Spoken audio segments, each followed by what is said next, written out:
on this computer. Okay, everyone. This is the India class with Rabbi Shmuel Pollan on November 20th, 2022. And I've just asked the audience if they want to know how to know if God is happy with them. Because you can know that. You can know that for sure.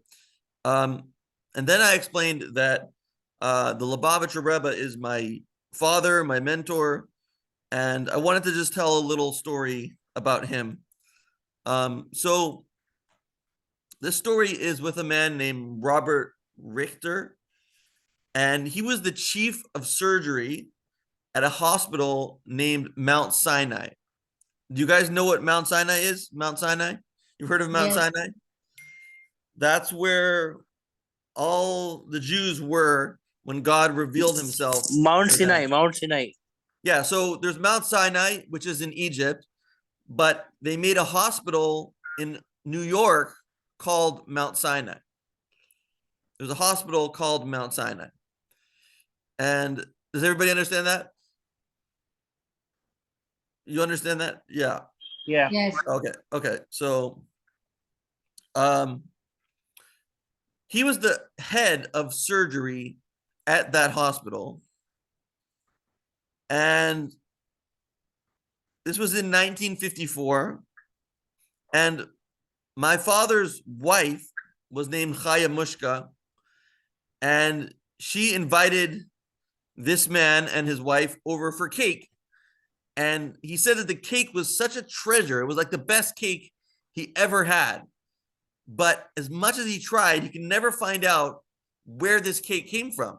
He never found the store.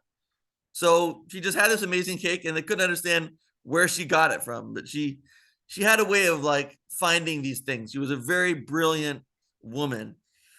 So one day the Rebbe, my father, is walking down the steps from his home, and he meets up with this Robert Richter, and he has this attention totally focused on him. And that's the way the Rebbe was. The Lubavitcher Rebbe, whenever he saw someone, he gave them their full attention, absolute attention, and it would cause the other person to give him his full attention also. So the Rebbe starts asking him all these questions about medicine. And before Robert Richter could answer, the Rebbe would like answer the question for him. He would answer it even before the doctor did. So he like knew more than the doctor.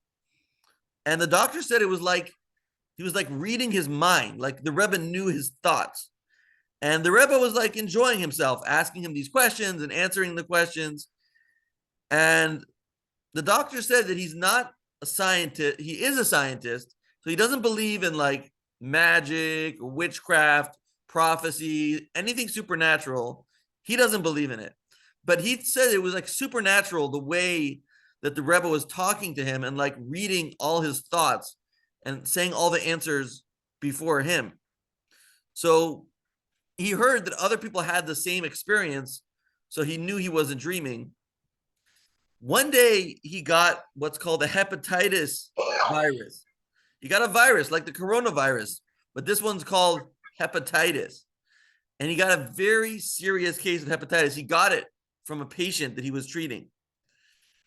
This hepatitis, he said was fatal. So he was going to die. He was in his 30s and he was going to die. So he got all his documents together, like his will and all the instructions of what should happen after he dies. And hepatitis, it doesn't get like better in a short space of time. It doesn't just like suddenly get better. It's an illness that goes on for a long time. But on a Tuesday afternoon at 2:30, he started to feel like this weight lifted off of him. And he started to feel better. He couldn't explain it, but he started to recover from the hepatitis. And his wife was in the city that day, and she came home around 7 p.m. And he said, "Honey, I feel much better." And she said, well, isn't that great? He said, well, where were you today? She said, I was in Brooklyn. I went to see the Rebbe. I went to see my father. He said, what time did you see him? So she said, I saw him at 2:30 p.m. So that was the same time that he started to feel better. 2:30 p.m. was the same exact time that she had met with the Rebbe. And he said that he's a skeptic and he's the chief of all skeptics. But this is what happened. So that's the story of the Rebbe. And there's so many stories like this of people getting better because the Rebbe prayed for him. His prayers were so powerful, so tremendously powerful. So let's go back now 4,000 years to someone named Sarah. It's your name, Sarah. We have a Sarah here with us. And you are probably named after the original Sarah, right? Are you named after her? You're named after her? Because Yes. she was a very special woman. She was the first Jewish woman. So we just read a Torah portion about her. The Torah portion was called The Life of Sarah. And it says that this is the life of Sarah, even though this is the portion where she dies. So why does it say it was the life of Sarah, but it's the portion where she dies? It seems it should be the death of Sarah. But no, because Sarah's days were her children and her grandchildren. That was her true life, her children and her grandchildren. So even though she died in this portion, this was her real life because it talks about her children and her grandchildren. And what's interesting is the main commentary on the Bible is called Rashi. And Rashi says that the reason why it says that these were all her days is because the Bible is trying to tell us that all her days were equal in goodness. All her days were equally good. So, how could we say that her days were equally good? Because she lived a hard life. She didn't have a son for many, many years. She couldn't have a son. She was praying for a son, and she didn't have one. She was raped. She was almost raped twice by the Pharaoh and by Avimelech, two kings. She was almost raped by them. She was abducted and she was almost raped. She also died when she heard that her son Isaac was almost sacrificed. So this reminds me of a story of a Hasidic master named the Magid, and his son, not his son, his student came to him and asked him, how could it say that we have to bless God for the good things just like the bad things? The bad things just like the good things. We have to bless God equally for the bad and the good. So he said, I want you to go to somebody named Zusha of Anapoli because his house burned down. He lost a lot of money. He couldn't feed himself, barely had any food. So he'll be able to explain to you how to bless God for the bad things. So he goes to Zusha of Anapoli and he asked the question, how do you bless God for the bad things? And he said, I'm sorry, I never had anything bad happen to me in my life. So even though all this stuff happened to him, losing his house, not being able to feed himself, in his eyes, nothing bad ever happened to him in his life. And that is a true servant of God. A true servant of God views everything that happens to them is good. And viewing it as good is the actual truth because God is good. If you see bad in a situation, it means you have bad in yourself. So this is the way to know. I want you to understand that this is the way to know if God is happy with you. if you are happy with what you see in front of you, everything going on is good, God is happy with you. If you look around and you see this problem, I don't like this person, I don't like this person, I don't like that person, then something is wrong with you and God is not happy with you. But if you believe everything that you see is good, now some people are evil. There are evil people in this world. But when you look at them, you don't get upset personally. You look at it like, this is an evil person. God made evil people and we have to deal with it. But you don't get upset. You don't get angry. So a good person doesn't get angry. And Sarah never got angry in her whole life. Everything that happened to her, she believed was for the good. So like, there's a rabbi in my community, and a lot of people don't like him. They just don't like him. They don't like what he says. They don't like how he walks. They don't like how he talks. They just don't like him. But he's a very special man. So I can tell which people in the synagogue are good people and which people in the synagogue are bad people. Because the ones that don't like him, they're looking at a mirror. They don't like him because they have bad in themselves.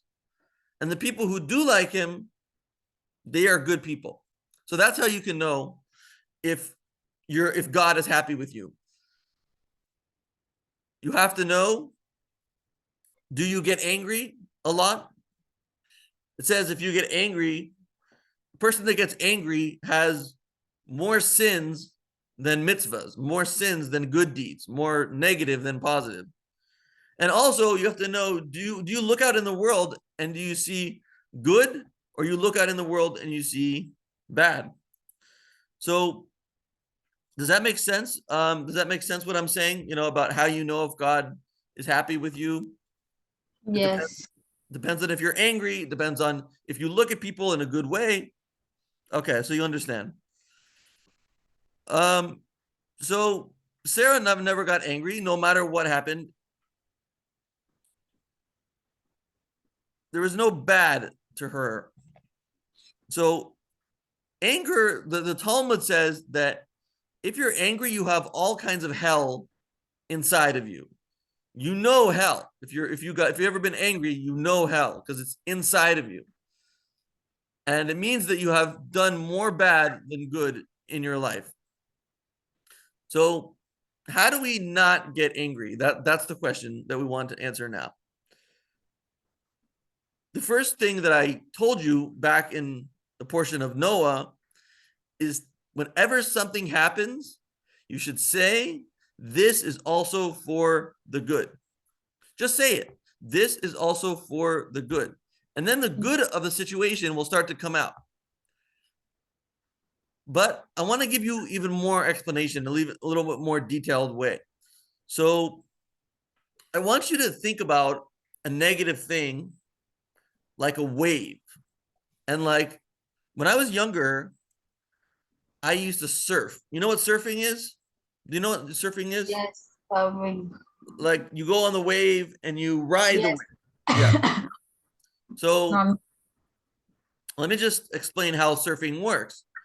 So you get your board, you wax the board, you wax it so that it will be like sticky, so your feet will stick to it. Then you paddle out into the ocean and a wave will come and you have to keep paddling out. You got to keep going out, further out. So you have three things that you could do. One thing you could do is go under the wave. You put your nose down and you go underneath the wave, and then you're okay. The other thing you could do is you could go over the wave. Before the wave gets big enough, you go over it. And the third thing you could do is you could ride the wave. Say, I'm going to take this wave. This is a good wave. I'm going to take it. I'm going to ride it all the way in to the shore. And these are the three ways to overcome anger. You have to do one of these three things. Most people, when they get anger, it's like the wave comes and hits them in the face. They don't do anything about it. They don't have any techniques. They don't have any principles. They just get hurt by the wave. But you have now 3 options to go under, over, and ride it. So let's say you're trying to pray, and I know you guys pray a lot, but let's say there's some evil person and he's in your area and his cell phone is going off. So you can't pray because his cell phone is going off. So that's frustrating, right? It bothers you and it makes you angry. But you have these 3 ways. The first way is to go under it. So if you make it your goal in life that I want to be a humble person, my main priority of this life is to become humble. Then when the phone is ringing, you're going to say, you know, I don't deserve any better. I'm not such a righteous person. God gives me the ability to walk and talk and see and hear and smell.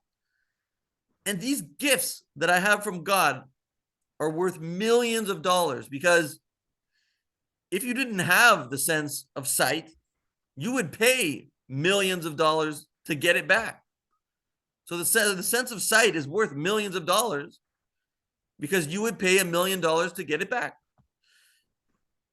So if you have all these gifts, how can you complain? How can you possibly complain about someone disturbing your prayers? Do I deserve any better? Am I such a good person that I should complain about somebody else?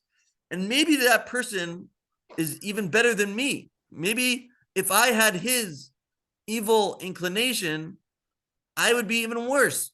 Maybe my phone would be louder. Maybe I'd be talking on the phone. Maybe I'd be bothering more people. If I had his animal soul, if I had his evil inclination, I would be even worse than him. So in this way of going under the wave, we have all these ways to think about how low we are in comparison to God and how low we are in comparison to other people. So we can think about that and we'll go right under the wave. The wave will not affect us. The negativity will not affect us. We'll be able to go right under it because we're so humble, and our main goal in life is to be humble. But there's another way to deal with it, and that is when you want to go over the wave. So to go over the wave, you think about how great you are. Each one of us, each one of you, Naomi, Sarah, Nachman, and everybody listening on YouTube has a godly soul. You are imbued with a godly soul that is pure and untouchable. Nobody can ever touch it. And with this soul, you can do absolutely anything. It's called the godly soul because it can do anything. It's infinite, and it can love to an infinite level. It can do kindness to an infinite level. There's no limits to this soul. So if we have this soul, then we are like a prince. We're God's prince. He's the king and we're the prince.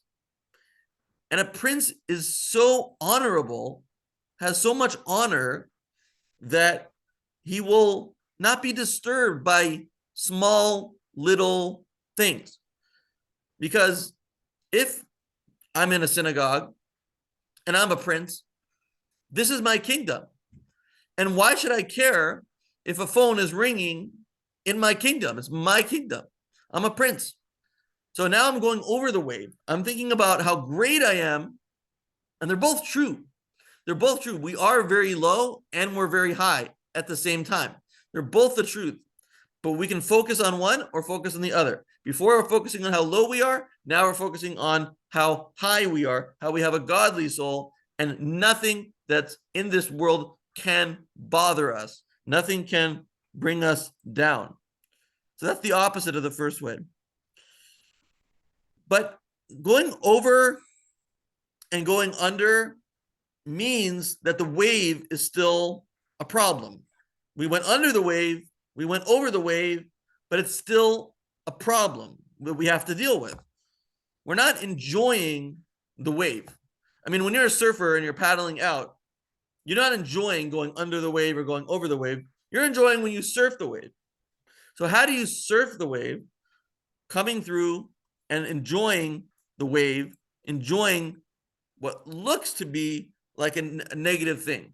So here's the secret, and it might be a little bit hard to understand at first, but if what you are looking at is like a game, then the wave becomes a fun thing.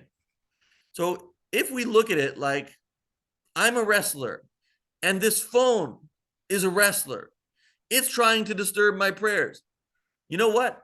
Just like a wrestler, when he's pinned down, he's going to fight back even more. He's going to fight back with more strength. So I'm like, well, if this is a game between me and the phone and it's bothering me, I'm going to go deeper into my prayers. I'm going to pray even more deeply, with more intention, and with more love. And if the phone rings more, I'm going to pray even more.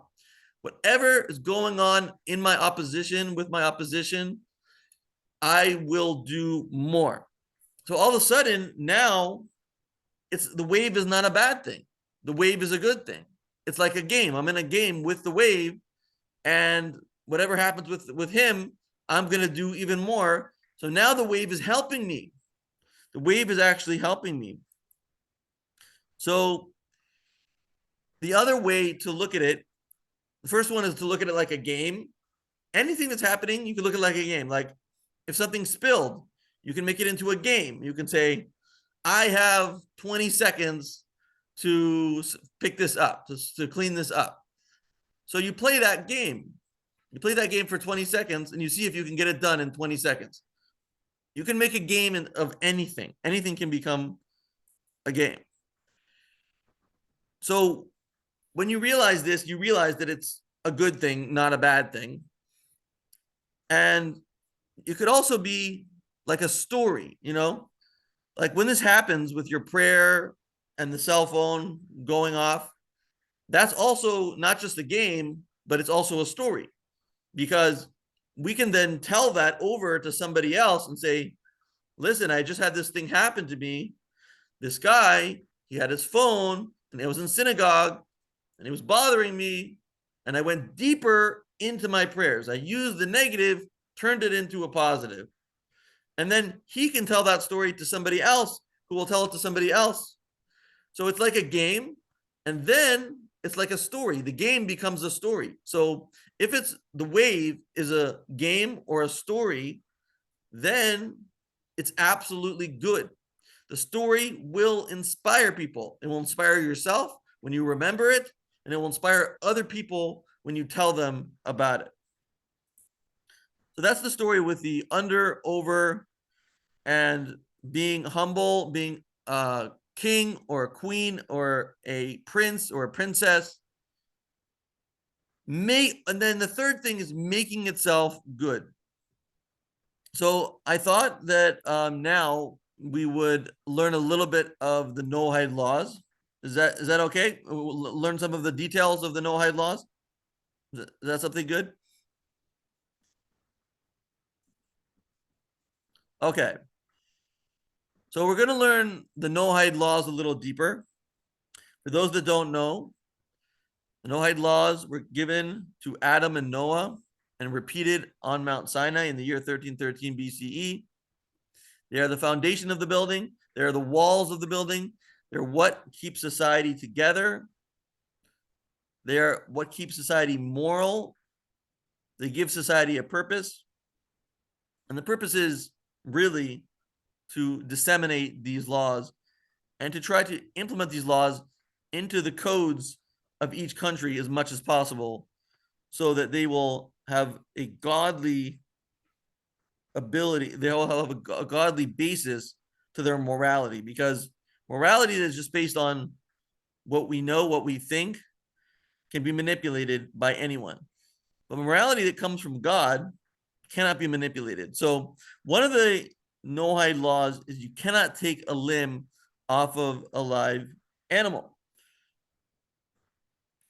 But did you know that it is forbidden under this law to cut off limbs even if you don't want to eat it? This is a problem. To cut off a limb, even though you don't want to eat it, is still a problem. It's still violating one of these Noahide laws. But there is one exception. Let's say a certain case where you have a baby cow, it's in the womb, it's like a fetus. So you need to cut off the limbs of the animal to save the mother. So then that is allowed. You are allowed to do that. Another case.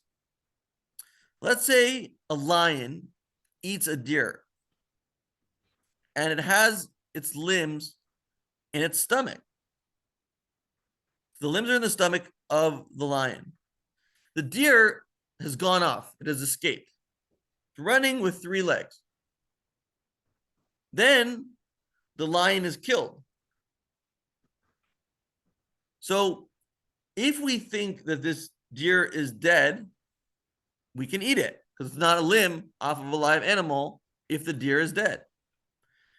But if the deer might be alive, then we cannot eat it. So these are some of the laws surrounding the Noahide law against eating a limb off of a live animal. Let's do one more law. And this law is about forbidden sexual relationships. There's a whole discussion among the rabbis of, do non-Jews have a responsibility to have children, or do they not have a responsibility to have children? Because God told Adam, be fruitful and multiply. But when the Torah was given to the Jews, that law was canceled. But there is still a verse in Isaiah which says to settle the world. So using that verse and just logic, because it's logical that non-Jews should get married and have children. Non-Jews do have a responsibility to have children. They're supposed to get married and have children and settle the world, but not if it's uncomfortable. If it's difficult for a non-Jew to get married and to have children, he doesn't have to. But if it's comfortable, they're supposed to. So God wants the whole world to be settled, and we know that most of the world is not settled. Most of the world has no people in it. So we have a lot of work to do to settle the world. If we're going to settle the world, we have to have many, many more people, and not what many evil people claim, but we are supposed to have many children. God provides enough for everyone. As we said, there's, even if you only wanted to eat fish, there's enough fish in the sea for many, many times more people than there are. So somebody might ask the question, are non-Jews supposed to have a wedding, like a wedding ceremony? You might want to know that. So the answer is yes. A non-Jew should have a whole wedding. Do you know why? Because there's a commandment in the Noahide laws, you cannot have relations with a married woman. So if we have a ceremony, that will broadcast to everyone that this is a married woman or this is a married man. We want people to know who's married so that we can fulfill this law against having sexual relations with an unmarried person. So yes, non-Jews should have a marriage ceremony under a canopy, under 4 sticks with a tarp at the top, because everybody needs to know who is married and who is not. Even if there is no ceremony, but a Jew, a non-Jew, and another person are living together as husband and wife for an extended period of time, they're considered married. So they should have a ceremony, but if they live together as husband and wife for a while, then they are considered married as well. Okay, anybody have any questions? Any questions? It's all clear? No, no. No, no. Okay. I'm gonna stop the recording, okay? I'm gonna stop the recording.